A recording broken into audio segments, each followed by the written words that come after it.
You know, a thousand lives, brothers and sisters, mothers and fathers, aunts and uncles that are no longer with us, and tragically, there's still many to come in Colorado nationally and internationally. Somebody asked me the other day, "Are you are you glad that there's only that many casualties in Colorado?" And I said, "No, we don't want to have any, and each one is a tragedy."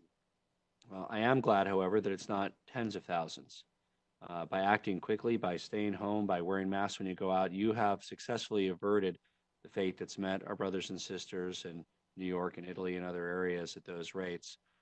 Nothing to celebrate, but something to be proud of as a state for doing our best to succeed in social distancing and wearing masks. So I flew to Washington today. I want to describe that experience, and then, of course, what you want to hear about the meeting in the White House. First of all, flying is quite an experience these days. You know, it's certainly something you don't want to do if you don't have to. My partner, my kids, my mom were all saying, "Don't do it, don't do it." But you know what? I was invited by the President of the United States to talk about Colorado's needs and update them, and that's really not an invitation that I could turn down.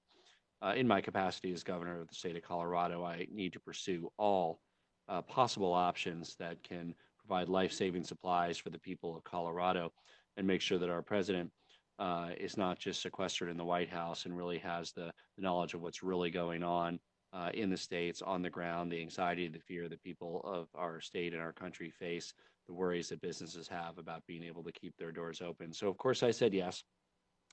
I got up at 4:30 this morning and went to the airport. A lot of the regular flights to DC are canceled, so I had to go through Dallas to DC to get there. You know, it's a flight from Denver to DC I took almost every week of my life during my decade in Congress. I commuted back and forth. Flying was a necessary evil. I always, did light spirits and would eat and read a book.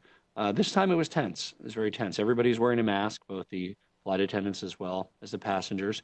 More people than I would have liked on the flight. But, we made it, and hopefully nobody was exposed to the virus, and we all wait for a day where we can freely travel again, whether it's for vacations in Mexico or Europe or Asia, or whether it's to see family in either coast. Now it's not for the faint at heart. And I look forward to returning to Colorado tomorrow as soon as possible to the safety of my home and my family. So went to the White House. First of all, they tested all of us. That was the first nasal test that I had for coronavirus. They put not the kind where they put the swab all the way up your nose, but just one where they wave it around for 10 seconds. It kind of tickled as a 20-minute test. Came back negative.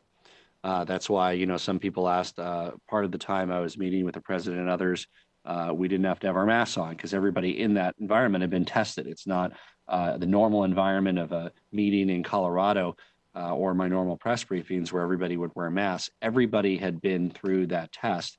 And it was only a day or two ago that the White House actually found several members of the White House team that tested positive and had actually been around people, including the Vice President of the United States, who's now quarantining himself and attending meetings virtually from his office or from his home. So we were all tested.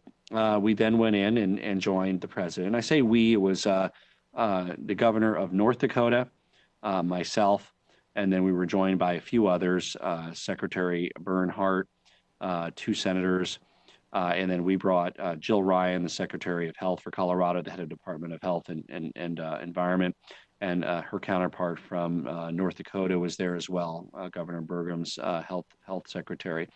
So a small group around a cabinet table. We had some distancing between us, but remember, we had all been tested.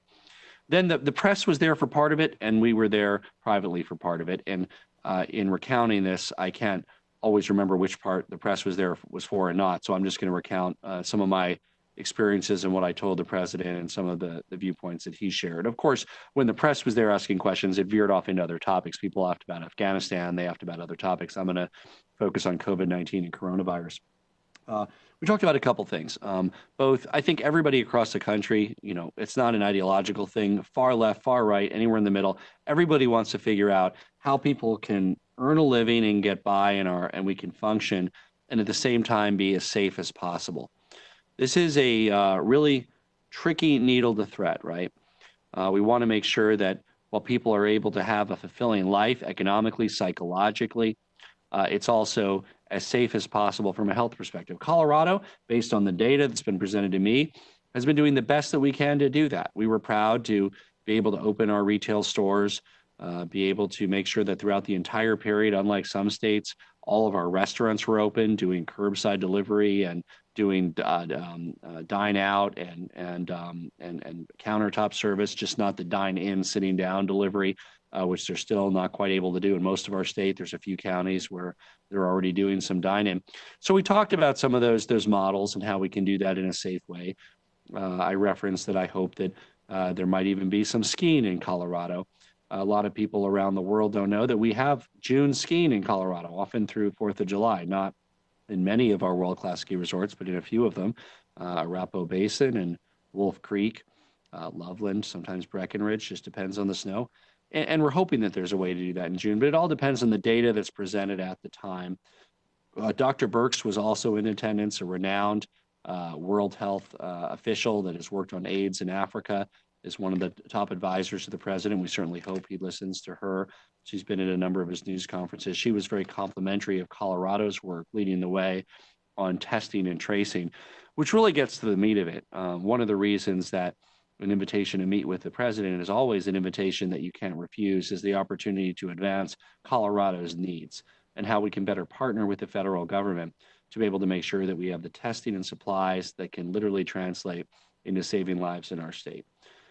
We have worked through private supply chains to acquire additional testing. We've purchased testing from South Korea.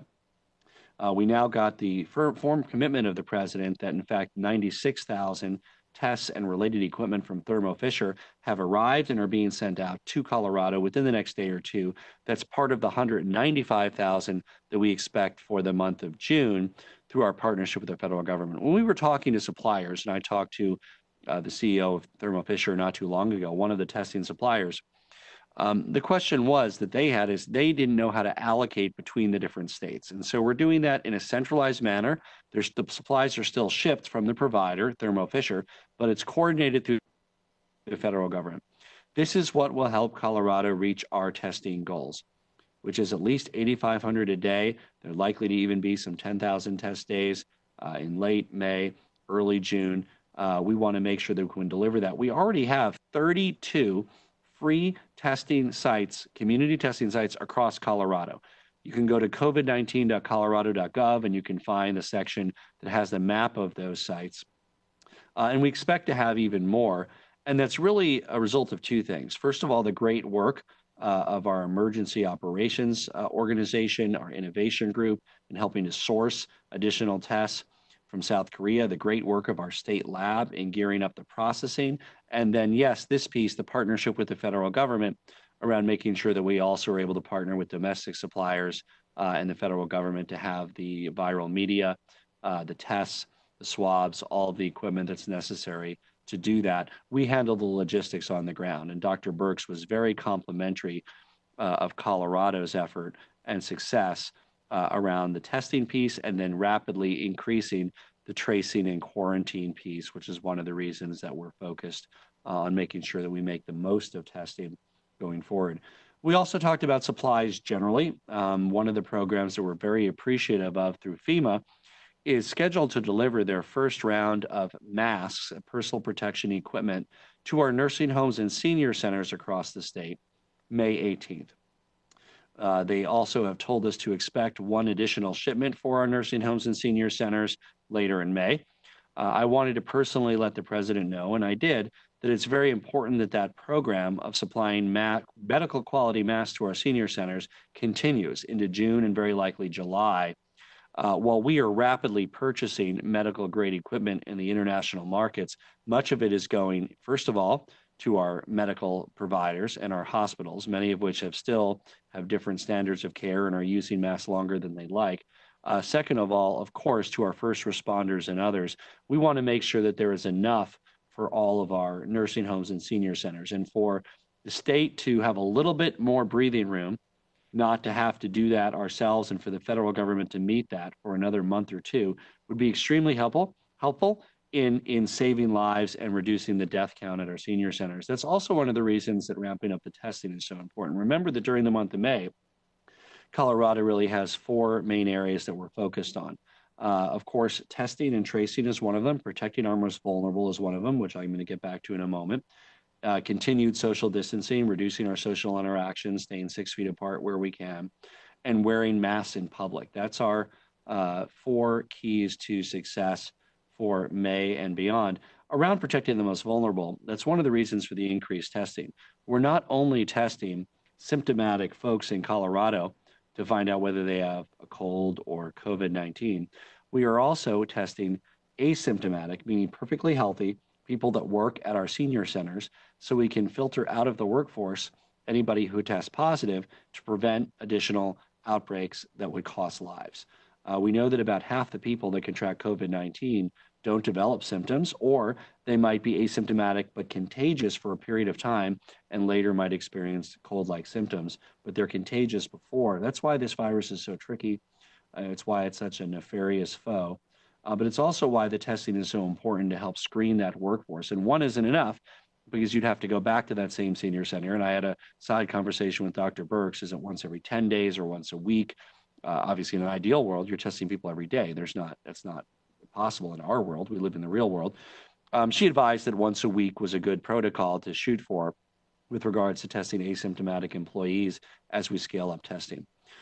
So we had an additional conversation about that, around the supplies, around the desire to make sure that American people have the opportunity to earn a living and support themselves, and the thoughtful way that that needs to occur. I wanted to, and I did, sort of push back on this dichotomy of you're open or you're closed. There's no state that's open. There's no state that's closed.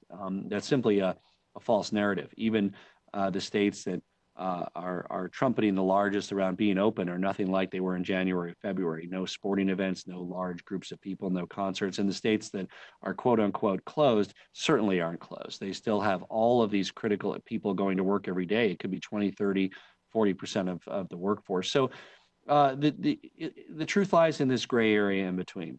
And we in Colorado are not alone in trying to figure this out, how to have as much economic activity as possible, resembling close to our full economy, and we're rapidly getting there, and we're leading the way among the states, while at the same time having less physical proximity than we normally have, meaning folks who can telecommute should be telecommuting. Offices are at 50% capacity, which means many people are telecommuting. If they have to be there, they can be there at different times and staggered, so that people can have more social distancing at work. Hopefully you've seen some of the steps that have been taken by our retail stores that are open around cleanliness and limiting the number of customers, and of course the employees in those retail environments wearing masks. And this is another important reminder for you.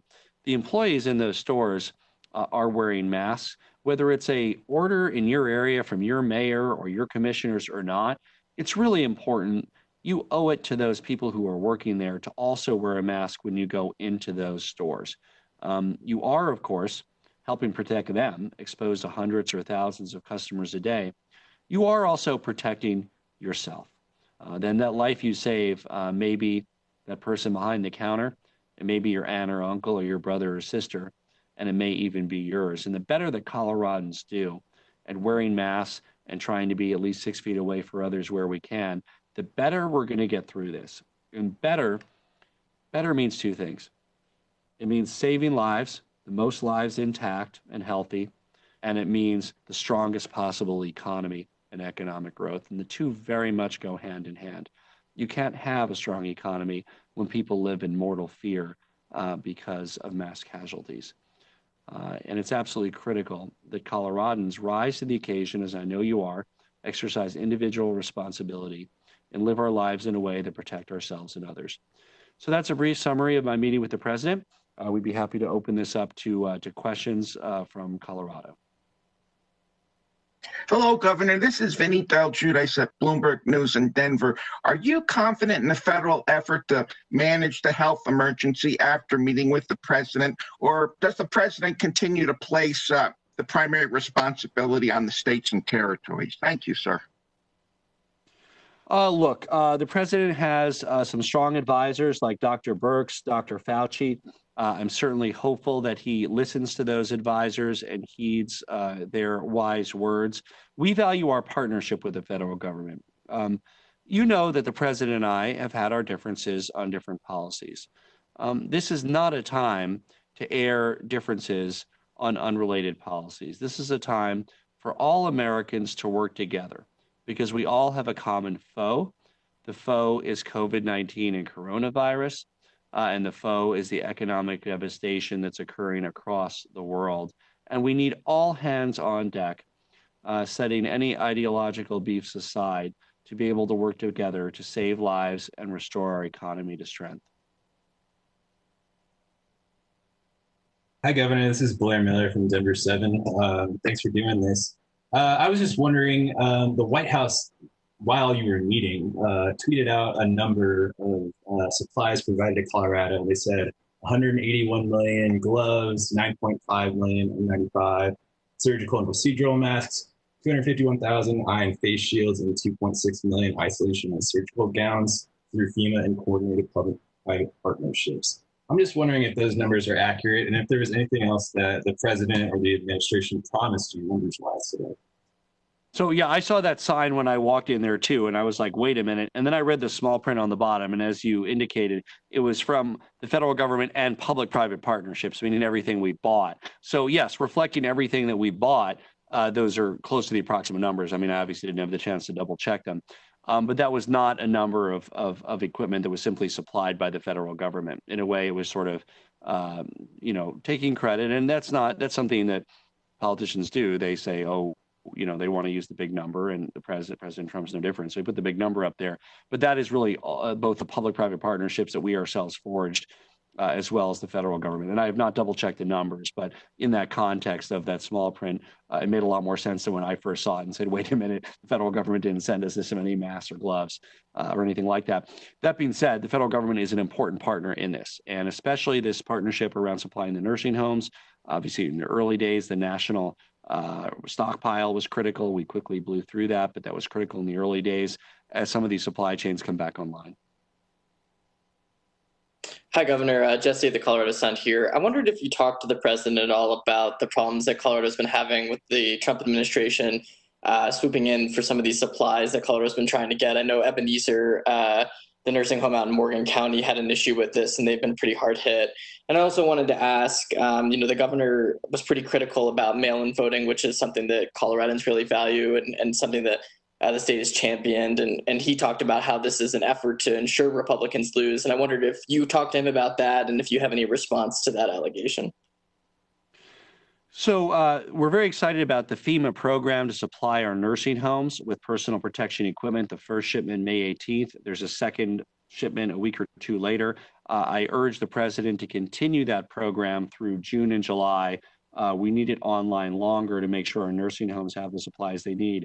We are also, some of these supplies that we talked about with the 96,000 tests in this first batch from Thermo Fisher, that's part of our state testing around the nursing homes as well. With the Colorado National Guard and separately in partnership with Colorado State University, we are going to, starting with the largest nursing homes in the state, testing the workers on a regular basis to help prevent additional outbreaks at those facilities. Look, I heard the president talk about the mail voting too. We in Colorado have been voting by mail for years. I don't even remember another way of doing it. Coloradans take it for granted.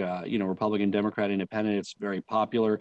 It's how we vote. Even before it was the main way of voting, most Coloradans voted that way. I wasn't about to bring in a different topic into that meeting because I'm here to advocate around COVID-19, around coronavirus, not to get into a debate or correct the president when he makes inaccurate statements around the reliability of mail-in voting.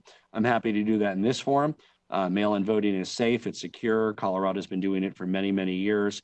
I think not only is, of course, it a safer way to prevent congregating around voting sites, but frankly, it's a better way to make it more convenient to vote, especially in a state like Colorado with citizen initiatives on the ballot. Usually people, the way voters in Colorado, they want to research things, they look them up on the computer, they figure out how to vote. You don't want to take a whole notebook of notes into a voting booth. And that's why vote by mail is so popular in Colorado and why I think it'll continue to spread across the country.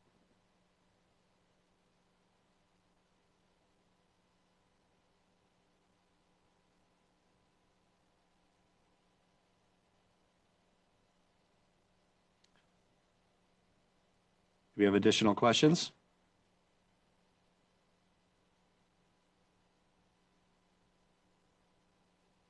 I'll give you an anecdote while we're getting the next question online. So it all went very smoothly. We were tested. Jill Ryan and I, the head of CDPHE, in a holding room. Took about 20 minutes, got the test result, then went into a larger room. And that's where I got to talk to Governor of North Dakota, who I know. He's very active in Western Governors Association, a couple senators, Dr. Birx, Jared Kushner came by, and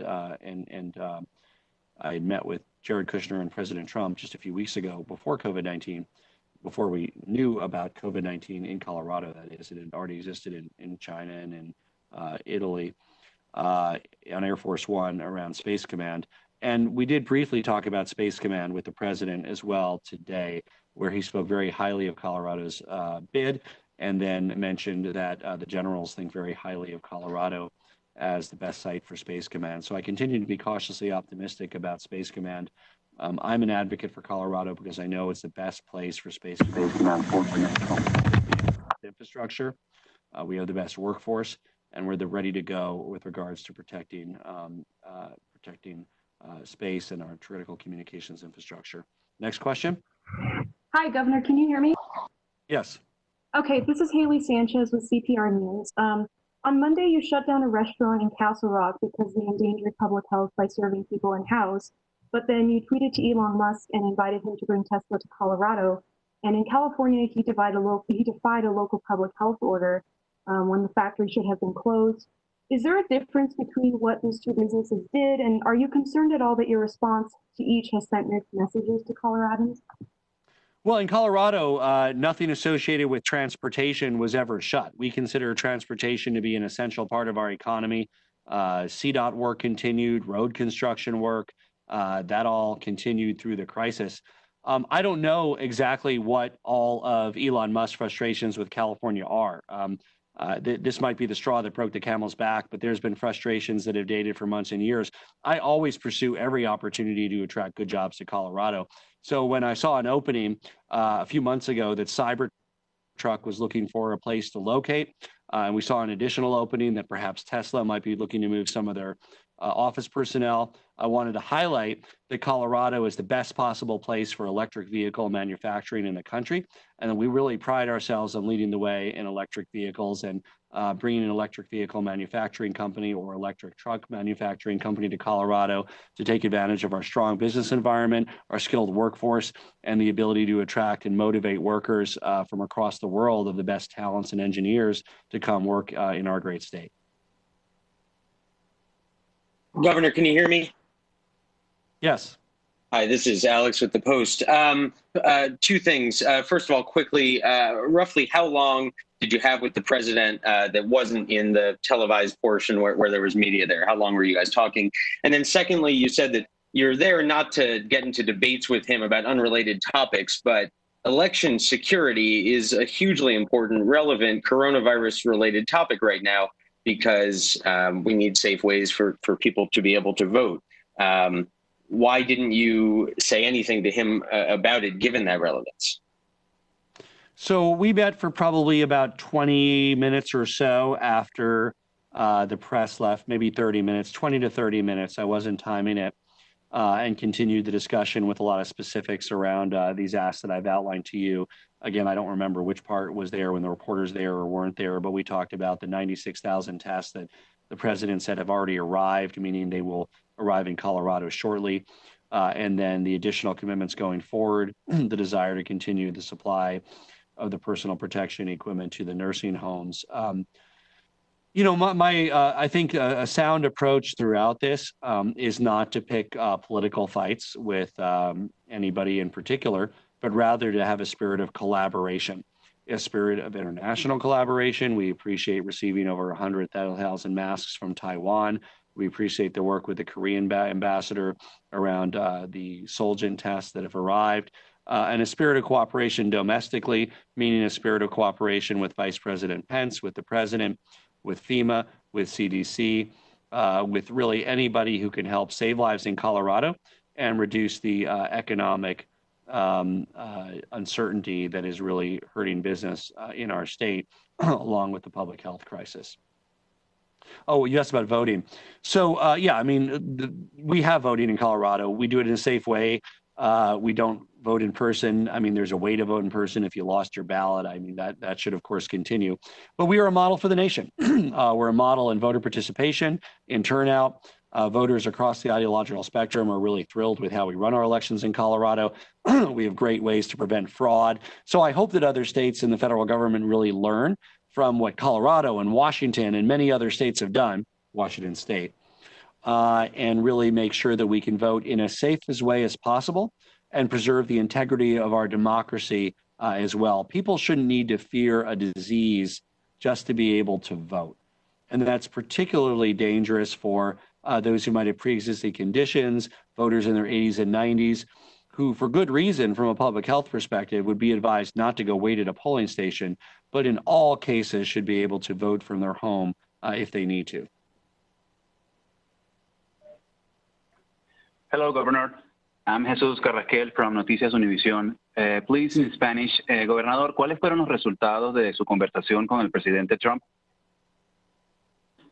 Hoy fui a reunión con presidente Trump en la Casa Blanca y reunir con él y algunos de sus diputados sobre nuestras necesidades en Colorado. Por ejemplo, máscaras a nuestros casos de los viejos, de los ancianos. Necesitamos más. También pruebas. Estamos trabajando junto con algunos negocios y también nuestro gobierno federal para recibir más pruebas de COVID-19 y ahora ya ofrecimos pruebas gratis en 32 sitios en Colorado, centros de pruebas, centros de exámenes, comunidades, donde toda la gente puede ir y recibir pruebas gratis de COVID-19. Hi, Governor. This is Jordan. Go ahead. Governor, can you hear me? Yes, go ahead. Hi, Governor. This is Jordan Chavez with 9 News. As you mentioned earlier when you were speaking with the president, is that some restaurants and some that we have heard from as well, they rely heavily on their dine-in options to make their money that way. What realistically and logistically would need to happen in order for restaurant dining rooms to open by the end of May? And since we are nearly there, how close are we to making that actually happen?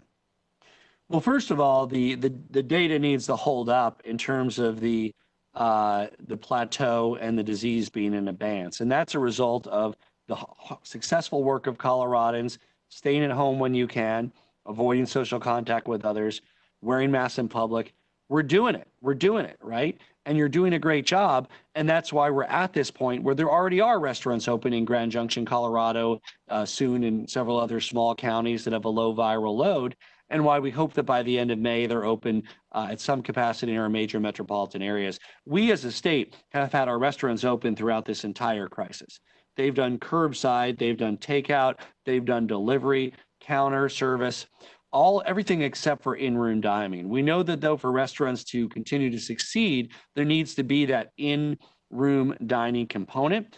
And we want to work with restaurants. I had a call with a number of restaurants yesterday to start the work with the health officials on those protocols that will allow them to operate in a way that inspires customer confidence and means that when they open, they're not empty because customers are confident it's a safe experience, and has those real life transitions that can improve the quality and safety of the experience. One of them is, but while they're likely to open at reduced capacity indoors, and in Grand Junction, they're only at 25% capacity today, we also want to find ways that they can expand tables outdoors, meaning how can municipalities like Denver, like Colorado Springs, like Boulder, allow tables on sidewalks, even in parking spaces, to make sure that people are better spaced in a safer environment that can help get these restaurants through this difficult economic time. We've been watching Governor Jared Polis from Washington after his meeting with President Trump at the Cabinet Room of the White House. In it, he talked about many things, starting with a moment of silence as Colorado eclipses 1,000 people known to have died from COVID-19. Also talked about the experience of flying. It's the first time he had flown since the COVID-19 pandemic. Residents who are getting anxious or restless about reopening, and business owners who might feel like there's no end in sight and they can't wait that extra week for a variance to be approved. What would you say to calm their nerves? Well, first of all, the vast majority of Colorado businesses are open. I mean, every store can be open if they want to, manufacturing, offices. So at this point, we're talking about restaurants. For customers to return to restaurants, we need to make sure that people know and have confidence that those restaurants are safe. We're working on those state health guidelines around restaurants. We expect to have them in circulation by next week. We don't yet have the date that they go live as a state. We certainly hope it's May 25th or that last week in May. That date will be determined on data we don't have. But in the meantime, certainly many counties with low viral counts are interested in opening their restaurants. We're very excited about that. Mesa County's already opened their restaurants. I believe there's a couple other, Sedgwick County. There's a number of other applications that are in.